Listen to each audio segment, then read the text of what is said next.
see, some of you, the things that you think you're dealing with, oh, my auntie bewitched me, my grandfather's auntie said witchcraft. That's not really your problem.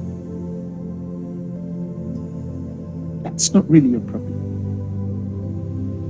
The problem is that you have rejected knowledge. That's not really your problem. So you think, oh, my landlord, my boss is on my case, he hates me. That's not your problem. Maybe your boss even has issues with you because you're not even supposed to be in there. You have frustrated many principles and patterns of the spirit, and you're misaligned. You're literally out of the course of your destiny. You're not where you should be. And so the provisions that should be available for your positioning are not there because you are not positioned where you should be positioned. Maybe you're being treated that way because you are supposed to have outgrown that level long ago.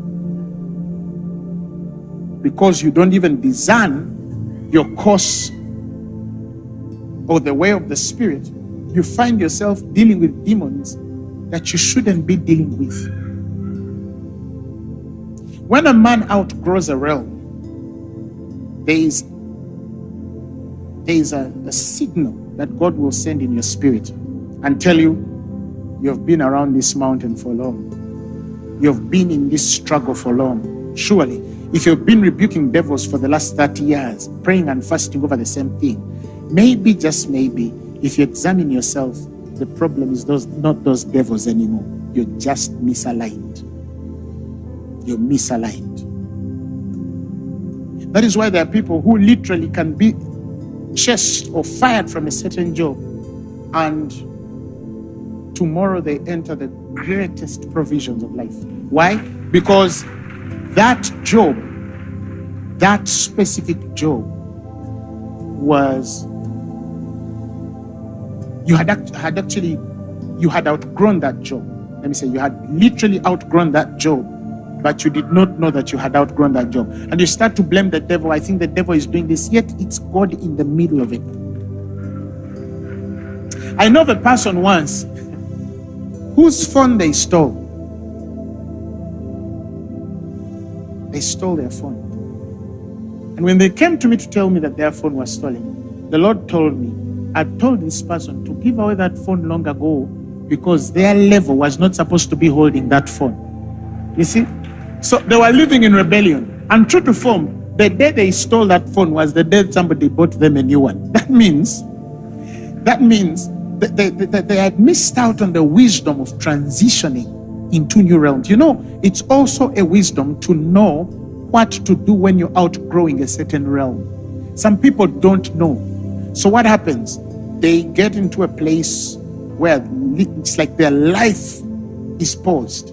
I know many people who are stuck. They are stranded. They're just stuck in one place. Either it's their workplace, it's one position. 20, 15 years, 7 years, they're in one position.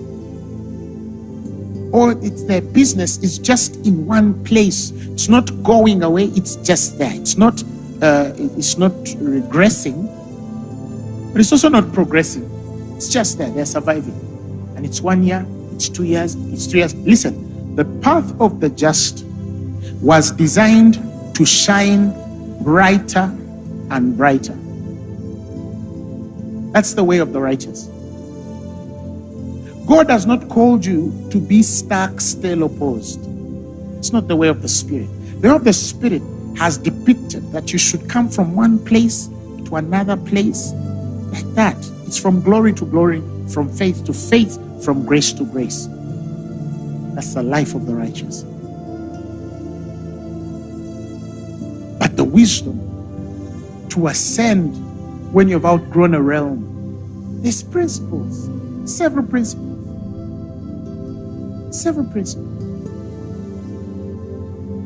How you prepare your heart, the vision of the Spirit that you should carry,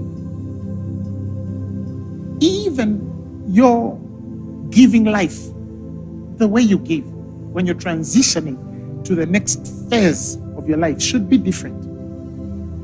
It should be different. You know, some people don't understand these things. They rather sit in a meeting where somebody manipulates them and takes everything they have, and there is no glory to that. And such people usually are, they give, but they don't see the results of their seed because they were sowing on cement.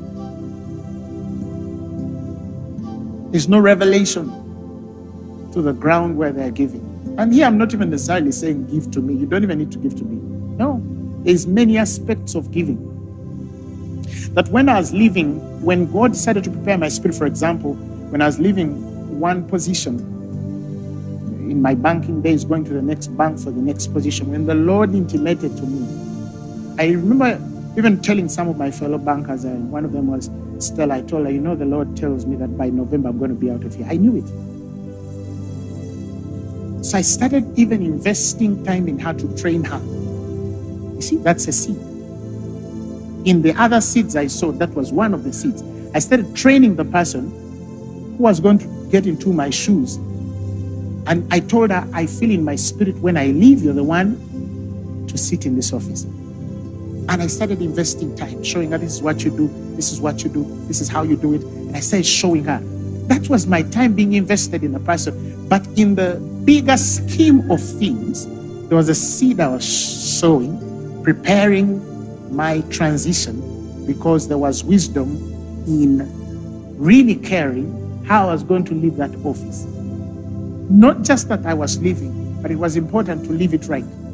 And God testing my heart in how I live is important in how I prepare myself for the next realm. This is one example. There's many other aspects. But you see, believers should even have the wisdom of how to transition, of how to transcend, or when you're transcending from one level or realm of glory to the next, there are things that are expected now. If I had not trained this girl, I would have really placed a certain breach in my spirit.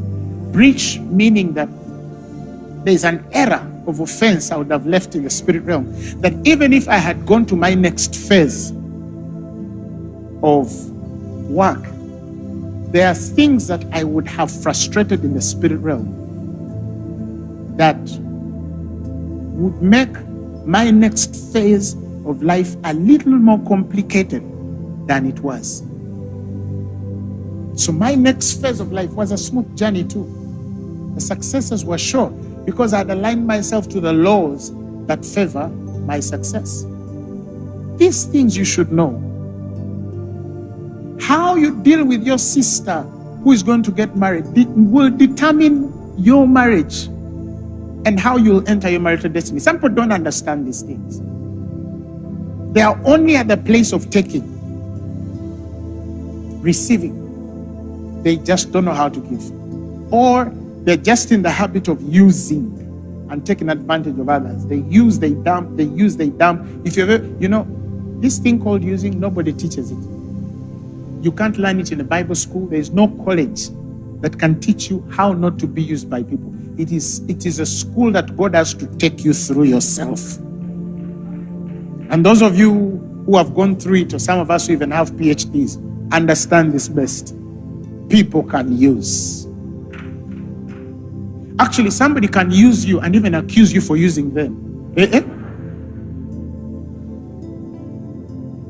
If you understand it, put up your hand. Yes. It's a very important thing. I pray to God one time, He gives me time to really help some of us. Right? So preparing for is important, but that's half the journey. That's an incomplete sentence. The completion of the believer, that which establishes you beyond this fallen realm, is to know how to prepare it. Preparing for is important, but preparing it is more important. As a matter of fact, in the right order of the Spirit, it's most urgent, firstly, to prepare your future before you prepare for it. Because it's in understanding what you have prepared that then the wisdom comes to know how to prepare. Who gets what I'm saying? Do you understand what I'm saying? It's very, very important for us to understand these things.